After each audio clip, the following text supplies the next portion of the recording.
Краткая инструкция, позитивный настрой и за работу. Через специальный аппарат молодой врач-эндоскопист Ислам Чуриков оценивает состояние органа. После результат исследования и назначение дальнейшего лечения. Казалось бы, всего 2 минуты обследования, но какой результат?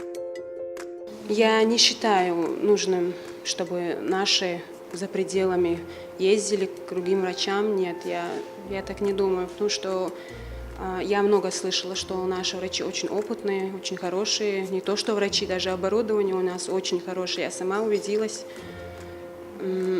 Я не первый раз пришла в больницу и наблюдаю за этим, правда. О профессионализме Ислама говорит и стена, обвешанная сертификатами с разных конференций, мастер-классов, тренингов. И он не собирается брать паузу, ведь медицина не стоит на месте. И врач-профессионал должен держать руку на пульсе инноваций, быть в курсе новейших методик и разработок в здравоохранении, впитывать новые знания и учиться применять их на практике. Поэтому и сам Ислам, и специалисты онкодиспансера уделяют большое внимание участию в медицинских семинарах и конференциях. Эти поездки показывают тебе, что в ведущих научных центрах, например, работают люди, которые берут определенную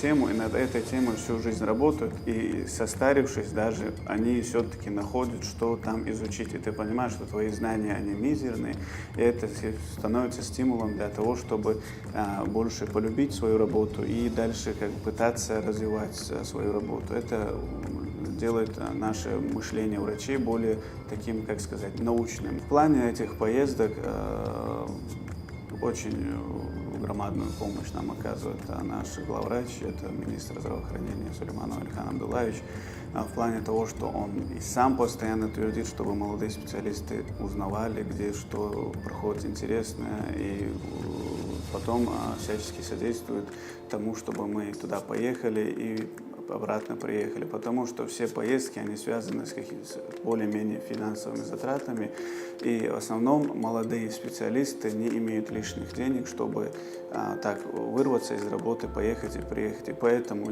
если нет со стороны руководства поддержки, в большинстве больниц молодые специалисты так и не выезжают никуда. За это ему огромная благодарность. Какой был самый запоминающийся выезд?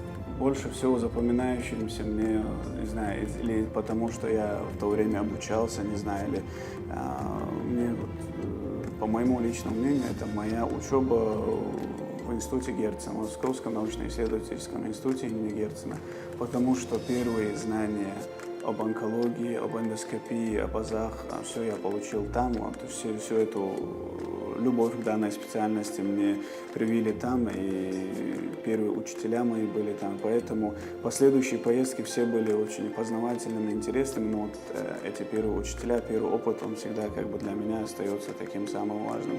Главный страх пациентов перед походом к эндоскописту – это боль. Не стоит. Конечно, иногда эти процедуры могут быть сопряжены с дискомфортом, но врач всегда сделает все, чтобы его минимизировать. В плане, самый такой часто задаваемый вопрос наших пациентов – это болезненна ли эта процедура и как можно ее сделать менее болезненной и так далее. Обычно при любых методах исследования, без наркоза имеется в виду, мы используем местную анестезию. Это лидокаин, спрей или катеджель, когда мы делаем колоноскопию. Это тоже гели с лидокаином. А так есть более такая глубокая седация. Ее еще называют эндоскопия во сне. То есть это не тот наркоз, который мы видим при больших операциях с интубацией. Это внутривенная седация, то есть вводится препарат внутривенно. После его введения человек засыпает минут на 10, на 15. Это контролируемая седация. Это врач-анестезиолог в зависимости от того времени, сколько нам надо, может и продлевать, может и ускорить его пробуждение.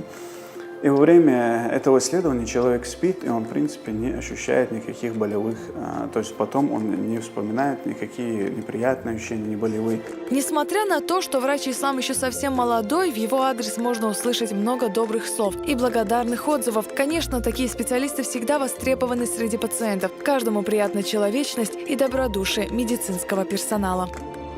Перспективный, подающий надежды врач, очень коммуникабельный. С пациентами он очень внимательный, очень доброжелательный. каждого пациента, пока он не доведет до конца, до логического завершения, пока он не уточнит этот диагноз, не выявит то, что у него есть, он дает рекомендации по сопутствующей патологии, куда обратиться, только тогда он прощается с пациентом, доводит до конца. Как человек очень порядочный, во-первых, значит, скромен, значит, очень активный, безотказный, доброжелательный. Больные отзываются, собственно говоря, только, значит, хорошего. Ни одной жалобы за этот период о нем я не слышал, только хорошие пожелания в его адрес. Вот уже в течение 3 лет Ислам ежедневно помогает своим пациентам вернуть веру в здоровое будущее. А когда-то он и подумать не мог, что окажется здесь.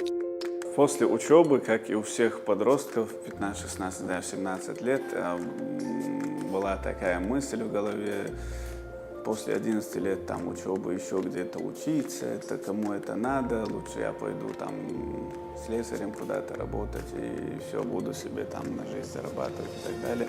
Но в этот момент меня не послушался, так сказать, или же вообще не принял во внимание мое желание, мой отец, родители и мама, и заставили, так сказать, пойти учиться на медицинский.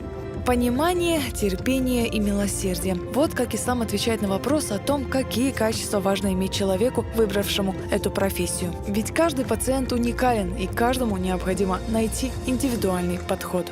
Врач, в первую очередь, это добрый друг.